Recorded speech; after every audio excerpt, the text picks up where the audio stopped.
오늘은 시편 13편 1절로 6절 말씀에 근거해서 어느 때까지입니까? 라는 주제로 말씀을 드리려고 합니다. 우리가 살아가다 보면 전혀 계획이 없던 일들, 생각조차 해본 일이 없는 그런 일들에 부딪히게 될 때가 있습니다. 그렇게 되면 사람들은요, 어떻게 해야 되지? 방법이 없나? 고민하게 되지요. 어젯밤에 할로윈데이에 참가했던 이태원에 갔던 우리 젊은이들이 151명이 죽었고 외국인이 그 중에 19명이 죽었습니다. 200여 명이 병원에 있다고 합니다. 할로윈데이가 뭔가요? 귀신이 무서워서 귀신 탈을 쓰고 귀신이 그 탈바가지를 보고 무서워서 도망가라고, 내가 귀신보다 더 무서운 귀신 복장을 하고 귀신을 쫓아내겠다고 하는 게 할로윈데이예요. 근데 우리 기독교인들이 그거 막 할로윈데이 좋아서 사진 찍고 뭐 호박 갖다가 뭐 만들어 놓고 그래서는 안 되잖아요. 신앙과 상관없는 짓이고 하나님과 전혀 상관없는 악한 행동들이에요.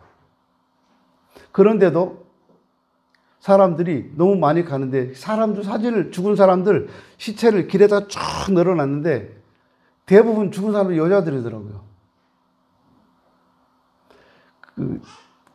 천으로 덮어놨는데, 하나씩 포대기로 덮어놨는데, 다리가 다 하나, 머리를 가리고 다리는 다 내놓고 덮어놨는데, 다리가요, 신발 신은 발이 하나도 없어요.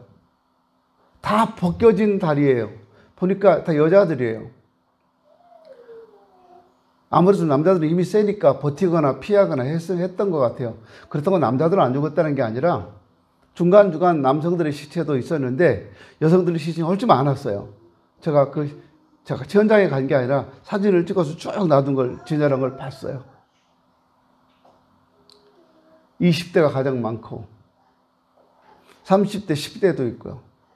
그래서 오늘 아침 새벽부터 저희 동기 목사님들, 또 제 친구 목사님들 단톡방에 끊임없이 밤중에 막 계속 카톡하고 올라와요. 목사님들 교회 청년들을 점검해 보십시오. 오늘 주일날 안 나온 청년들은 확인해 보십시오. 생사가 불투명할 수 있고, 또 하나 죽은 사람들이 신분증을 안 가지고 가서 죽었어요. 그래서 신분 확인도 안 된다 그래요. 이런 일이 생겼을 때 우리 어떻게 해야 됩니까? 해줄 수 있는 게 아무것도 없잖아요. 저는 제일 먼저 우리 교회 청년들을 생각해 봤어요. 선교가 집에 있나? 봤어요. 있더라고요. 희재는 안 갔겠지. 어디 밤에 청년 예배를 드렸으니까. 그리고 청년을 한 사람 한 사람 제가 머릿속에다가 청년들을 그리기 시작했어요. 이 청년들이 지금 다 어디 있을까? 우리 교회 청년들은 거기 갈 만한 청년들은 아마 없었다라고 제가 생각이 돼요. 이런 일이 생겼을 때 우리 어떻게 하면 좋을까요? 이제 이 사고 수습은 어떻게 하고 처리는 어떻게 할까요? 또 무슨 세월호처럼 국가가 배상해야 되고 그래야 됩니까? 또 무슨 희생자라고 해야 됩니까? 그 사람들을? 죽은 것은 되게 안타까운 일이에요. 근데 그건 희생이 아니잖아요. 이럴 때 우리는 어떻게 해야 되는지를 생각하는데 끝이 안 보여요. 그럴 때마다 오만 가지 생각이 다 듭니다. 한국교회가 죄를 지었나? 우리가 잘못한 게 있나? 하나님께서 우리를 버리셨는가? 별별 생각을 합니다. 그런데 여러분, 기도가 부족해서도 아니고 죄를 지었기 때문도 아니고 하나님이 버리신 것은 더욱 아닙니다. 살다 보면 모든 사람이 어려움을 당해요. 이것이 인생이에요. 욥은 5장 7절에 보니까 인생은 고난을 위하여 났나니 불티가 이로 나름 같다라고 말합니다. 살면서 어려움을 당하는 것은 당연한 것이고 자연스러운 거예요. 살아가면서 피할 수 있는 것이 아닙니다. 태어나서 난 지금까지 단 한 번도 어려움을 당해보지 않았다? 그건 거짓말이거나 그 사람은 인생을 잘못 산 사람일 겁니다. 살면서 어려움 당하는 건 너무너무 자연스러운 거예요. 인생은 고난을 위하여 났다고 분명히 욥기 5장 7절은 말씀하고 있습니다. 그러므로 고난은 의인이라고 해서, 예수 믿는 사람이라고 해서 피할 수 있는 게 아니에요. 의인일수록 고난이 더 많기도 하고 경건하게 살려고 할 때 핍박이 겸해서 오기도 합니다. 때로는 불시험이 오기도 해요. 그래서 시편 34편 19절에서는 의인은 고난이 많으나 여호와께서 그 모든 고난에서 건지시는도다라고 말씀합니다. 고난은 의인에게도 오는데요, 기도하는 사람에게도 오는데요, 믿는 사람들에게도 오는데요, 불신자들과 다른 점이 있다면 하나님께서 의인이 고난 중에 있을 때 건져주시더라, 그 말입니다. 욥기 1장에 보면 그 사람은 순전하고 정직하여 하나님을 경외하며 악에서 떠난 사람이라고 말합니다. 하나님을 잘 섬겨서 정직했다고 인정을 받는 사람인데도, 죄를 모르고 하나님을 경외하고 악에서 떠난 사람이라고 인정했는데도 이런 욥한테 고난이 왔어요. 보통 건 아닙니까? 아들, 딸 10남매가 한 자리에서 죽었습니다. 집이 무너져서 천정에 깔려 죽었어요. 그 많던 재산은 도둑놈들한테 다 뺏겼습니다. 온몸에는 피부병이 생겨났고 아내도 도망갔습니다. 이보다 큰 어려움이 있어요, 살아가면서? 존경받던 사람이 하루아침에 비웃음거리가 되어버렸습니다. 욥만 그런 거 아니에요. 다윗도 그랬습니다. 때문에 어려움이 왔다고 너무 자책해서는 안 돼요. 자신을 탓하지도 마세요. 괴롭히지도 마세요. 물론 자신을 돌아봐야 되겠죠. 그러나 내게 찾아온 고난 때문에 절망해서는 안 된다는 겁니다. 절망이 언제부터 옵니까? 두려움이 언제부터 옵니까? 하나님에 대한 신뢰가 깨질 때 그때부터 와요. 하나님에 대한 신뢰가 깨지면 절망이 오고, 하나님에 대한 신뢰가 깨지면 그때부터 두려움이 생기는 거예요. 공포도 생기고. 어떻게 해야 되나?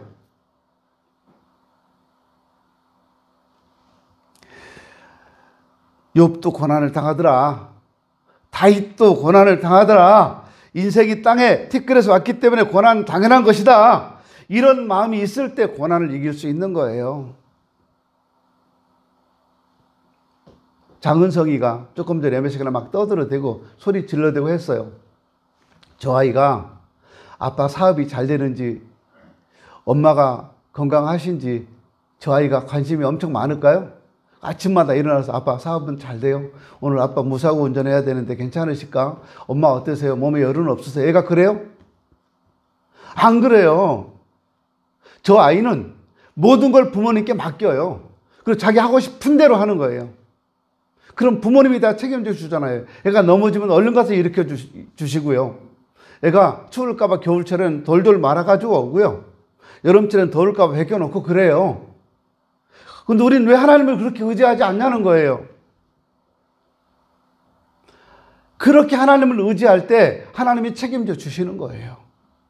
의지하지 않으니까 그래 너 한번 해봐. 내가 해도 안 되는 거예요. 안 되면 하나님 안 되는데요 하면 되는데 끝까지 하려고 해요. 언제까지요? 죽을 때까지. 얼마나 어리석어요. 그렇게 살지 마세요. 하나님 의지하고 삽시다. 그렇다고 욥이 당했으니까 우리도 당연한 거 그거 아니에요. 그런 일이 일어날 수 있다는 거예요. 고난이 올 수 있다는 거예요. 그때 절망하지 말자는 겁니다. 자기를 괴롭히지도 말고 하나님을 원망하지도 말고 의심도 하지 마세요. 성경이 하나님을 믿으면 항상 행복할 것이라고 말했나요? 예수 믿으면 무조건 다 형통하고 잘 된다고 말하고 있습니까? 아니에요. 항상 기적이 일어날 것이다 말하지 않아요. 항상 형통하다 그렇게 말하지 않아요. 언제나 성공한다 그렇게 말하지 않아요. 성경은요, 예수 믿는 사람은 항상 행복하다, 늘 기적이 일어난다, 늘 형통하고 늘 성공하고, 그거는요 결론이에요. 결론. 과정은 그렇지 않아요. 힘들기도 하고 어려움도 있고 그래요. 다시 말하면 불행을 거쳐서 행복으로 가더라 그 말입니다. 실패와 좌절을 거쳐서 기적으로 가더라는 거예요. 눈물이나 슬픔이나 괴로움이나 고난을 거쳐서 형통으로 가더라 그 말입니다. 그 과정에 일어나는 일들을 우리는 고난이라고 말해요. 그렇게 성공으로 가고 형통으로 가는 그 과정에 일어나는 모든 일들을 우리는 아프다고 말해요. 고난이고 아픔이고 눈물이고 괴로움이라고 말을 해요. 저 가끔 제 아내랑 이야기하다가요, 이런 이야기를 해요. 은퇴는 다가오는데 나 은퇴하고 나면 어떻게 살 거야? 그래요. 집도 사는 게 없지, 돈도 모아놓은 게 없지, 아무것도 없어요. 은퇴하고 나면 손가락 빨아야 돼. 손가락 10개니까 10번 빨고 나면 하나씩 없어지고 나면 없네. 그렇게 생각하면요, 참 아찔해요. 평생을 하나님 앞에 살아왔는데 말년이 참 비참해질 수 있겠다. 그렇게 생각하면 여러분 목회 못해요, 저요. 그런 생각 안 하겠어요? 해요. 하는데 어쩌라는 거예요? 그 생각만 하고 있으면 어떡해요? 그러니까 하나님, 요즘 제가 이상한 생각이 듭니다. 그렇지만 하나님이 책임져 주실 걸로 믿고 저는 끝까지 하나님만 바라봅니다. 그렇게 기도합니다. 그리고 저는 하나님이 책임져 주실 것이라는 믿음이 있어요. 그 과정에서 오는 여러 가지 아픔도 괴로움도 눈물도 왜 없겠어요? 있어요. 근데 그거 지나면 하나님이 우리에게 행복도 주시고 기쁨도 주시고 성공도 주시더라니까요.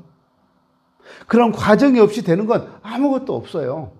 근데 하나님을 의지하지 않으면 그렇게 아프고 힘든 과정이 그렇게 끝까지 가다가 그렇게 끝나는 거예요. 그럼 인생이 참 고달프고 괴롭잖아요.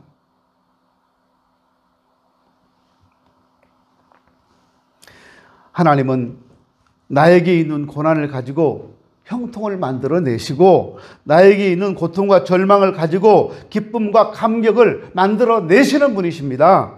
내게 있는 실패를 가지고 성공을 만드시고 나의 눈물과 나의 슬픔과 나의 좌절과 절망을 가지고 내 인생의 가장 큰 성공과 기적과 행복을 만들어내시는 분이 하나님이십니다. 우리가 그걸 믿고 가자는 거예요. 다윗도요, 너무너무 힘들었습니다. 이 사람이 원래 지금은 목동이었습니다. 아버지 집에서도 힘들었고 형제들에게도 무시당했어요. 아들 8 중에 목동은 맨 막내 아들 다윗 한 명이었어요. 이름조차도 없었어요. 말제 아들이라고 해서 말제 아들. 형제들도 무시했어요. 그런데 그런 다윗이 사무엘 선지자에게 기름 부음을 받은 후에 왕으로 세움을 받았고 그 이후에는 시련이 더 많았어요. 13년 이상 되는 긴 세월 동안 그 고난의 세월을 눈물로 보내야 했습니다. 골리앗을 이긴 뒤로 민족적 영웅이 됐잖아요. 그래서 사울 왕의 눈에 띄게 되었고 사울의 사위가 되었고 왕의 사위가 되었는데 그런데 생명의 위협을 느낍니다. 여러분 생각해 보세요. 밥 먹는데 갑자기 장인이 사위를 향해서 창을 던져요. 창에 맞으면 죽는 거예요.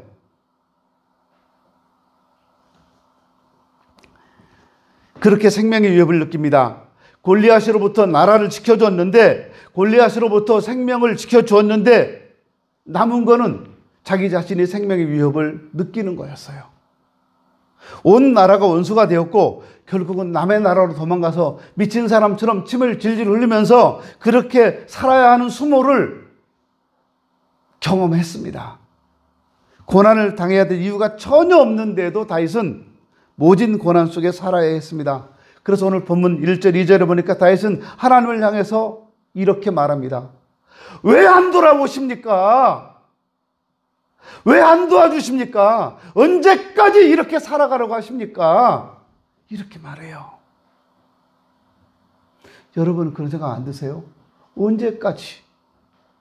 우리가 언제까지 이렇게 살아야 될까요? 언제까지 이렇게 찌질하게 살아야 되고, 언제까지 이렇게 힘들게 살아야 되고, 언제까지 이렇게 누구 눈치 보면서 살아야 될까요? 여러분 그런 기도 해보셨어요? 하나님 앞에? 그런 기도도 안 하시잖아요. 그냥 이렇게 사는 거지 뭐.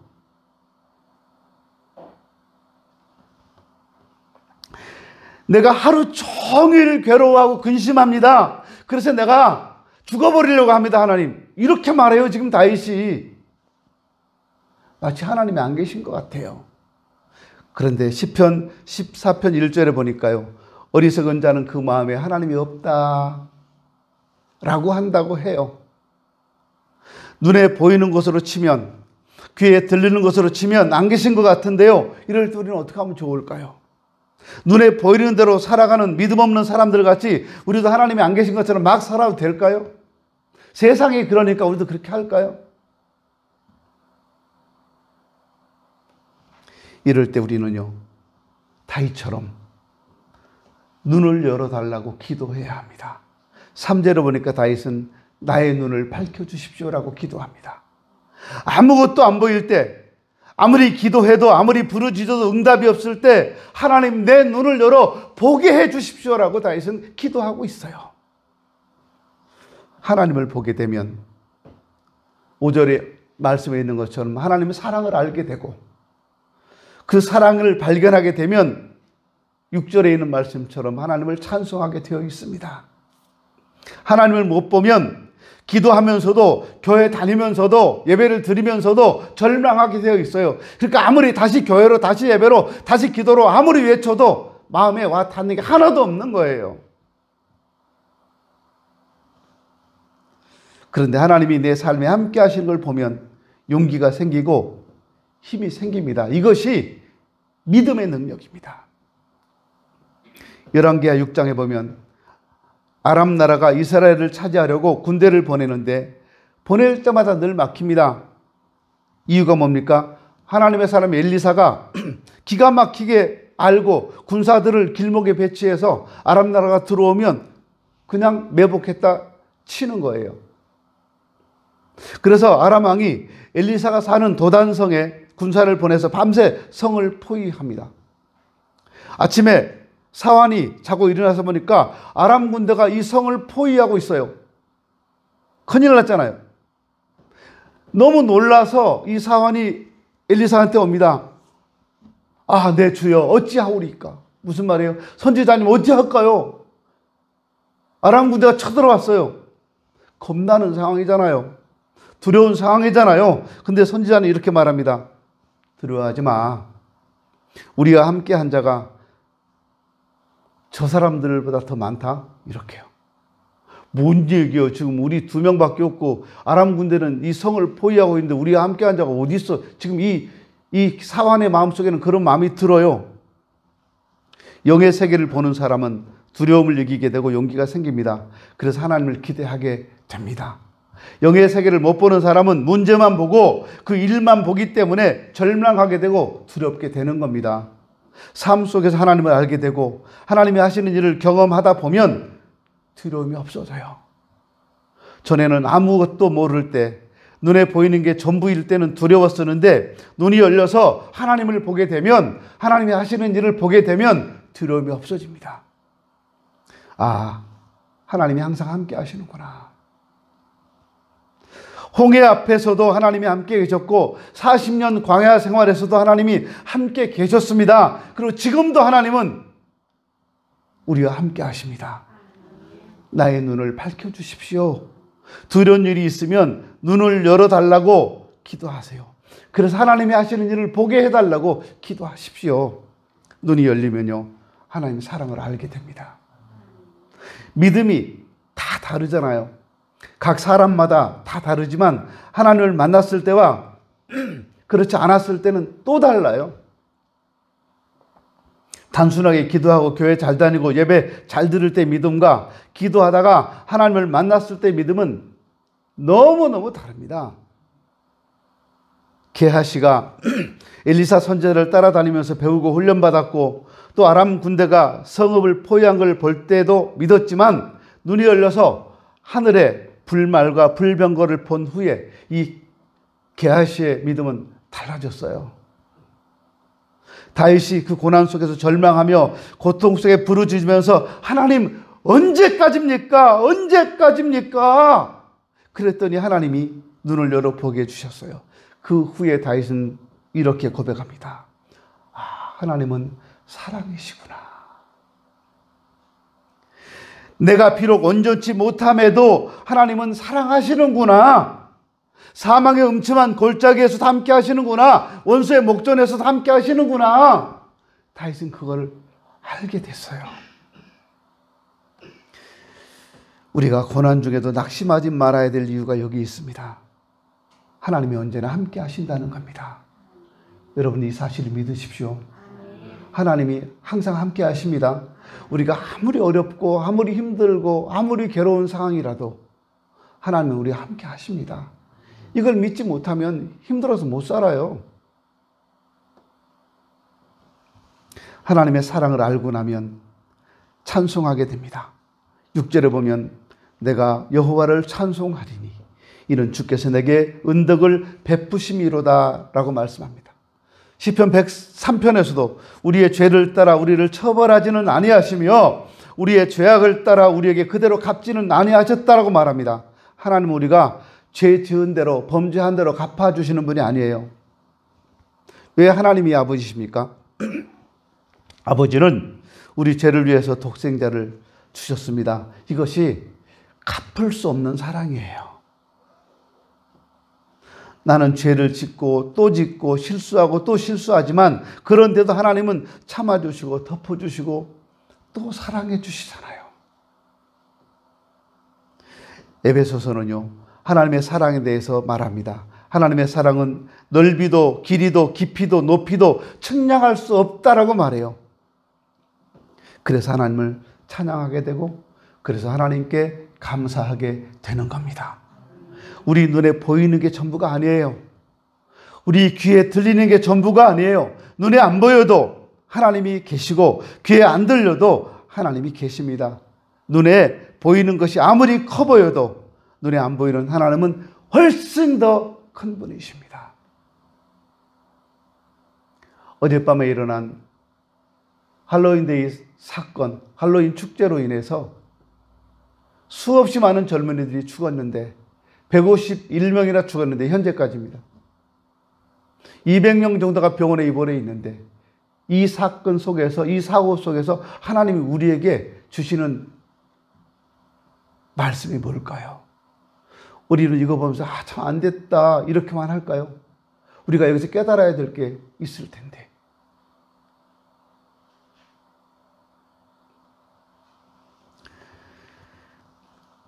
하나님은 우리 하나님이시고 하나님은 우리의 창조주이시고 우리의 아버지가 되십니다.